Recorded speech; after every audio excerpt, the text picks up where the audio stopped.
Mista comes in guns a-blazing when he reveals his quirky and crazy stand, which might have the coolest name of any stand that I've ever seen from the series. This episode is the grand reveal of the Sex Pistols.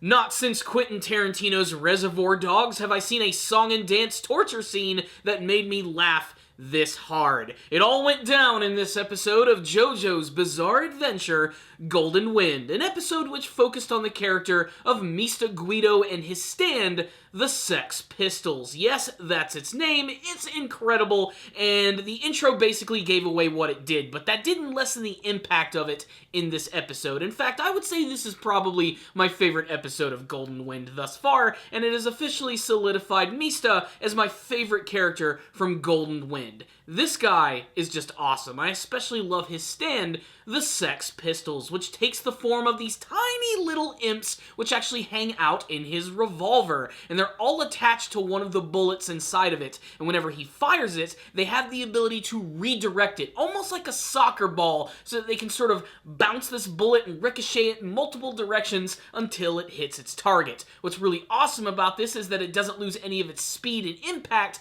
thus making Mista a perfect shot. But let's get to the beginning of this episode, which featured, I think, one of the greatest scenes from the entire series, one of the most creative, disturbing, and laugh-out-loud moments from a series which is definitely known for these type of things. JoJo's Bizarre Adventure doesn't shy away from the fact that it always tries to do things a little differently than other anime and manga series. It always tries to push the envelope with how far it's willing to go with its action, its character designs, and frankly, just the surreal nature of everything. And the fact that we have a character who can quite literally decapitate people without killing them is already pretty unique. But since Zucchero was defeated in the last episode, they have decided that they are going to torture him to get any information out of him that they can, to see if they're being followed, or if anybody else is going to go to the island of Capri to try and catch them and get all of Popo's gold. And this is when Mista displays that he is one sick bastard. In fact, they're all kind of messed up. This is not your typical JoJo crew. They're not Boy Scouts. They're willing to kick a lot of ass and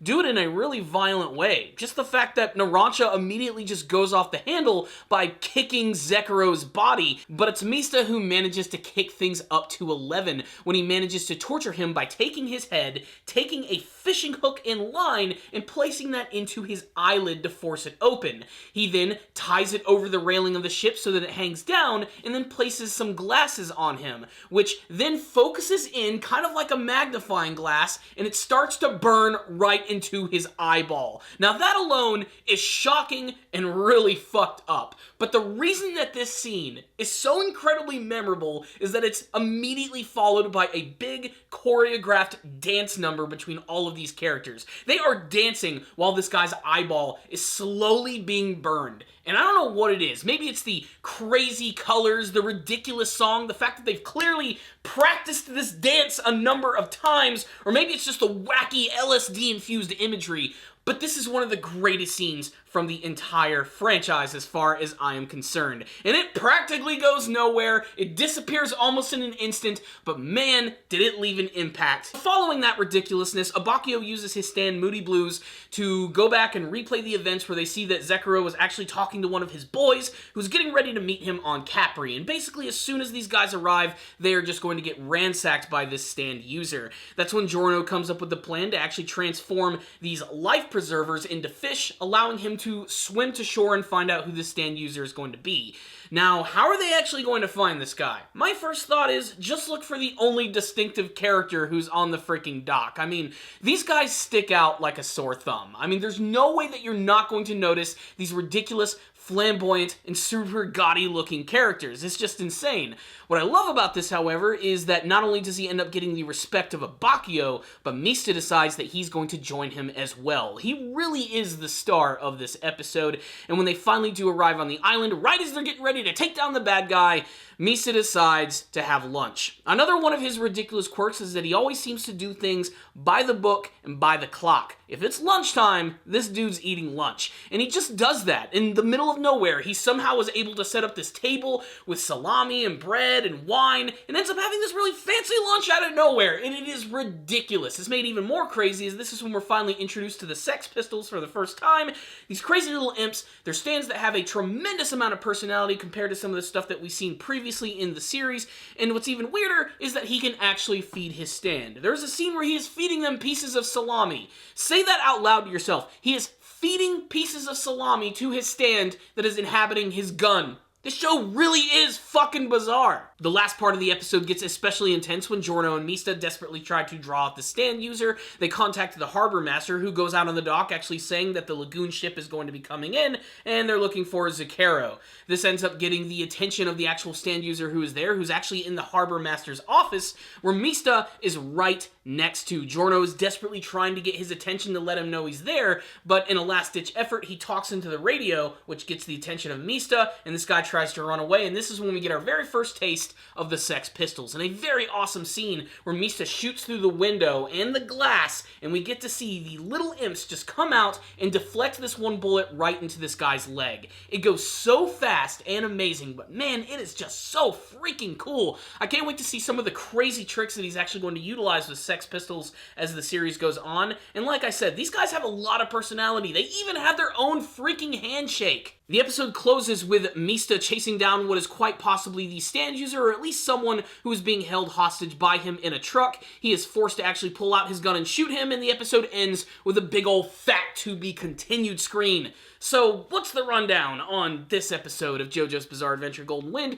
If you can't tell, I loved this episode. Every fucking second of it. It just absolutely worked and played to all of the strengths of everything that is JoJo's Bizarre Adventure, which is, of course, its extreme creativity and its surreal sense of humor. The opening scene, the torture scene with the dancing and the freaking sunglass burning into the dude's eye, I'm never gonna forget that. That is just such an insane and crazy moment, and it fits perfectly within this series. I can honestly say I don't think anybody could have predicted that. It's the type of thing that makes me love watching the show, and while I'll continue to never read the manga of JoJo's Bizarre Adventure, at least until after I see the anime version, seeing this all unfold on screen is just great. Mista himself is really the star of this episode. Just like the last one was sort of an introduction to Leone Abacchio, this one is all about Mista Guido, what his entire quirky personality is all about, and his stand, which is just all sorts of awesome. I really do love it. It's a little more subdued than some of the ones that we've seen from the previous parts of the series, and I love that it's something nice and unique and something that just doesn't evolve to just punching things repeatedly. As cool as that is, I love the way that his stand works. And like I said, I love stands with personalities, and his, they definitely have them. They even bicker with each other and argue all of the time. You know what they actually kind of remind me of? And this is going to seem very freaking weird. If any of you have ever seen the movie Who Framed Roger Rabbit, they remind me of the cartoon bullets, which are shot by Eddie Valiant. They're bullets that actually have personality and have the ability to change the trajectory of where they actually move. Here, it's actually a stand which is kicking these bullets all around. And the way that it's portrayed in this episode, guys, like I said, it just looks so freaking awesome.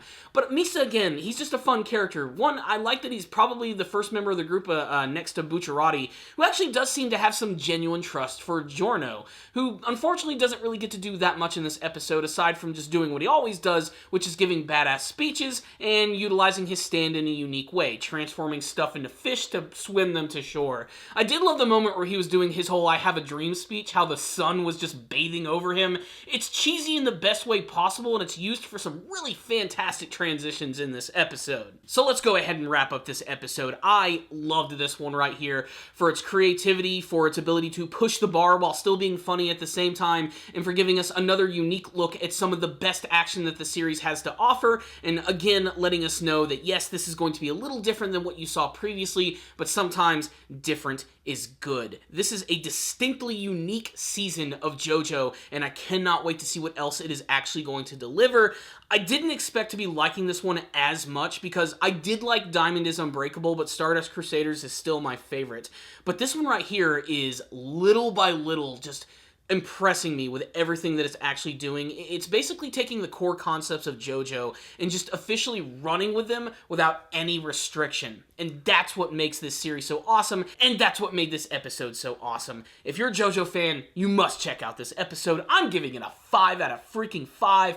If any of you guys did watch the episode, I'd love to hear your thoughts about it. You can tell me all of them in the comments section below. What did you think about Mista Guido's official introduction and his stand, the Sex Pistols? And what do you hope to see from the rest of Golden Wind? Let's get a discussion going about this episode and more of JoJo's Bizarre Adventure. I'll see you all next time, and as always, stay down there, baby.